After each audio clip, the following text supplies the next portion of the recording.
तो जय हिंद दोस्तों, आज हम पढ़ने वाले हैं कोशिका के बारे में। जैसा कि आपको पता होगा कि कोशिका जो है हमारे जीवन की क्रियात्मक और संरचनात्मक इकाई है। और एक बात, आज से हम लोग बायोलॉजी का इसी चैनल पर, प्यारे स्टडी एरियाज चैनल पर बायोलॉजी का मास्टर सीरीज लेकर के आए हैं। और मास्टर सीरीज में जो होगा आपको फुल्ली 30 दिनों तक ओनली फॉर बायोलॉजी पढ़ाया जाएगा और आप सभी का दिमाग में बायोलॉजी को फिट किया जाएगा। कैसे बायोलॉजी पढ़ना है, किस तरह से दिमाग में फिट करना है, वो हमारे ऊपर डिपेंड करता है। आप सभी इस चैनल पर नए होंगे तो चैनल को सब्सक्राइब जरूर कर लीजिएगा। तो चलिए बिना किसी देरी का इस सीरीज को स्टार्ट करते हैं। और ये आपका पहला वीडियो है कोशिका के बारे में। तो सबसे पहले ध्यान देने योग्य बात यह है, मार्कर पे चेंज करना होगा। सबसे पहले देखिए, कोशिका को अंग्रेजी में सेल कहते हैं। क्या कहते हैं? सेल कहते हैं। अब SELL सेल नहीं, CELL सेल। कोशिका को अंग्रेजी में क्या कहा जाता है? तो सेल कहा जाता है कोशिका को अंग्रेजी में। अब आगे हल्का बढ़िएगा तो इसका देखिए, बायोलॉजी में इसका नाम साइटो है। क्या नाम है? साइटो, CYTO, यानी कि कोशिका का बायोलॉजिकल नाम साइटो है। अंग्रेजी में सेल कहा जाता है और बायोलॉजिकल नाम जो है इसका साइटो है। इसके अध्ययन को यानी कोशिका के अध्ययन को साइटोलॉजी कहा जाता है। कैटोलॉजी कहा जाता है। क्या कहा जाता है? कोशिका के अध्ययन को तो कैटोलॉजी कहा जाता है। CYTOLOGY, कैटोलॉजी, यानी कोशिका के अध्ययन को हम लोग कैटोलॉजी के नाम से जानते हैं।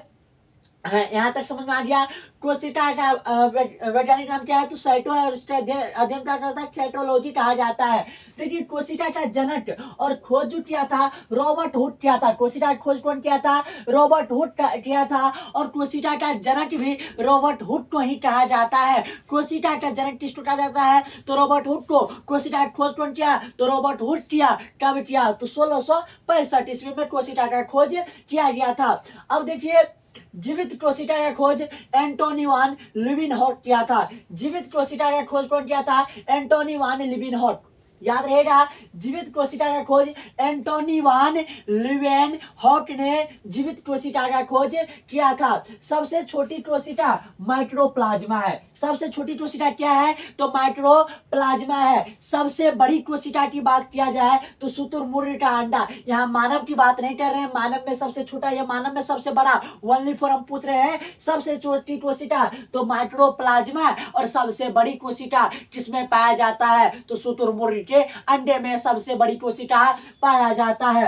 अब आगे बढ़िए, तो मानव में सबसे छोटी कोशिका तो स्पर्म। क्या है मानव में सबसे छोटी कोशिका? तो स्पर्म है। 2 मिनट।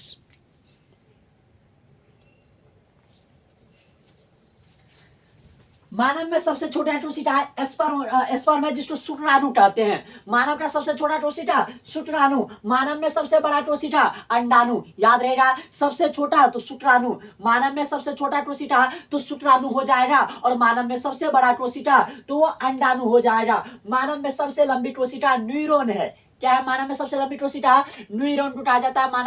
मानव की सबसे लंबी कोशिका किसको कहा जाता है? न्यूरॉन को। मानव की सबसे छोटी कोशिका शुक्राणु यानी स्पर्म को। मानव का सबसे बड़ी कोशिका तो आपका अंडाणु कहा जाता है। जिस तरह देखिए, कोशिका, बहुत सारी कोशिका जब मिलता है तो उत्तक का निर्माण करता है, यानी टिश्यूज का निर्माण करता है। और बहुत सारे जब उत्तक मिलते हैं तो उनसे अंड का निर्माण होता है। और अंड से जब बहुत सारे अंग मिलते हैं तो हमारा पूरा शरीर का निर्माण होता है। यानी जब बहुत सारी कोशिका मिल जाए तो उत्तक का निर्माण होता है। जब बहुत सारे उत्तक मिलता है तो अंग का निर्माण होता है। और जब बहुत सारे अंग मिल जाते हैं तो उससे पूरे शरीर का निर्माण होता है। आखिर हम कह सकते हैं, बहुत सारे ईंटों को जोड़ने के बाद क्या होता है? दीवार होता है। दीवार, बहुत सारे जब दीवार मिलता है तो एक रूम जैसे तैयार होता है। उसी तरह जब बहुत सारे कोशिका मिलता है तो उत्तक, और जब बहुत सारे उत्तक मिलते हैं तो अंग, बहुत सारे अंग मिलते हैं तो पूरा शरीर। अब देखिए, कोशिका झिल्ली। कोशिका झिल्ली में सबसे पहले प्लाज्मा झिल्ली। देखिए, इसकी कोशिका झिल्ली गुण की बात कर ले तो अगर कोशिका झिल्ली किसे कहते हैं? तो पतला, लचीला और जीवित और चयनात्मक प्रागाम्य को कोशिका झिल्ली कहा जाता है। कोशिका झिल्ली क्या करता है? कोशिका को सुरक्षा प्रदान करता है।